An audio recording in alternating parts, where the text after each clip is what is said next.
తిరుపతి జిల్లాలో జిల్లా కార్యాలయాల పరిస్థితికి సంబంధించి మరింత సమాచారాన్ని మా ప్రతినిధి దినేష్ అందిస్తారు.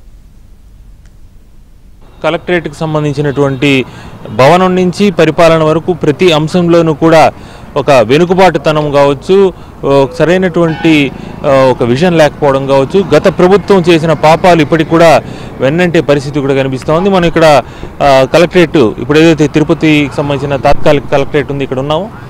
ఇది టీటీడీకి సంబంధించినటువంటి ఒక గెస్ట్ హౌస్. దీన్ని అప్పట్లో వైసీపీ ప్రభుత్వం కలెక్టరేట్గా మార్చేసింది.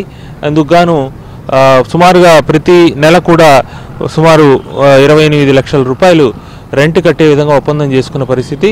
అది కూడా సంవత్సరం 3% కూడా పెరిగేటువంటి పరిస్థితి ఉంటుంది. దానికంటే కూడా సొంత భవనానికి స్థలము ఒకవైపు తాజ్ హోటల్ వైపు పక్కన ఒక 5 ఎకరాలు ఉంది. దాన్ని ఇతరులు ఆక్రమించే పరిస్థితి ఉంది.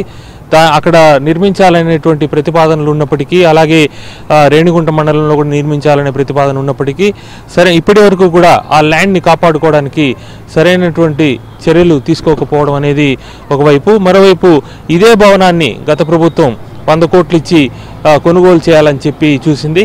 దీంతో బీజేపీ నేత భానుప్రకాష్ రెడ్డి కోర్టుకు వెళ్ళడం, 100 కోట్ల రూపాయలుతో కొనుగోలు చేసేటువంటి ప్రక్రియకి ప్రజా ప్రయోజనాలు వ్యాజ్యం వేశారు. టీటీడీకి సంబంధించినటువంటిది ఇదా అమ్ముకుంటూ పోతే తర్వాత మొత్తం అన్నీ కూడా కొనుగోలు చేసేస్తారనేటువంటి పరిస్థితుల్లో ఆయన ప్రశ్నించడం జరిగింది. దాంతో కోర్టు తాత్కాలిక భవనానికైతే మాత్రం అంగీకరించింది. దానివల్ల ఎప్పటికీ కూడా ఇంకా ప్రభుత్వం దీన్ని కొనలేదు.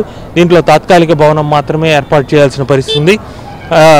పర్మనెంట్ భవన నిర్మాణానికి దగ్గరగా ఇది పక్కనే తాజ్ స్టార్ హోటల్ పక్కన ఒక 5 ఎకరాలు స్థలం ఉంది. దాన్ని రక్షించుకోవాల్సిన పరిస్థితి. అది వైసీపీకి సంబంధించి కొంతమంది 5 ఎకరాలని ఆక్రమించే ప్రయత్నం చేస్తున్నారు. దాన్ని గతంలో ఉన్నటువంటి జేసీ కాపాడే ప్రయత్నం చేసినా ఇప్పుడు దాన్ని వదిలేసినారు. మరోవైపు ఇక్కడ ఈ భవనం మాత్రమే కాదు, అడ్మినిస్ట్రేటివ్ పరంగా కూడా 20 మండలాలు ఇప్పటికీ చిత్తూరు కలెక్టర్ పరిధిలో ఉంటుంది, 14 మండలాలు నెల్లూరు కలెక్టరేట్ పరిధిలో ఉంటుంది.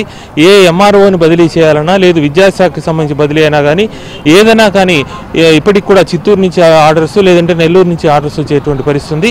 అన్నీ కూడా అస్తవ్యస్తంగానే ఉంది. ఇప్పటి వరకు ఒక క్లారిటీ లేదు.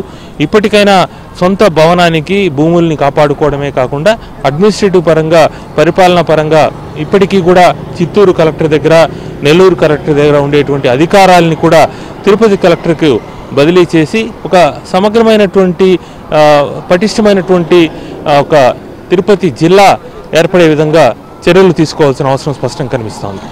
వీడియో జర్నలిస్ట్ నాగార్జునతో దినేష్, ABN ఆంధ్రజ్యోతి, తిరుపతి.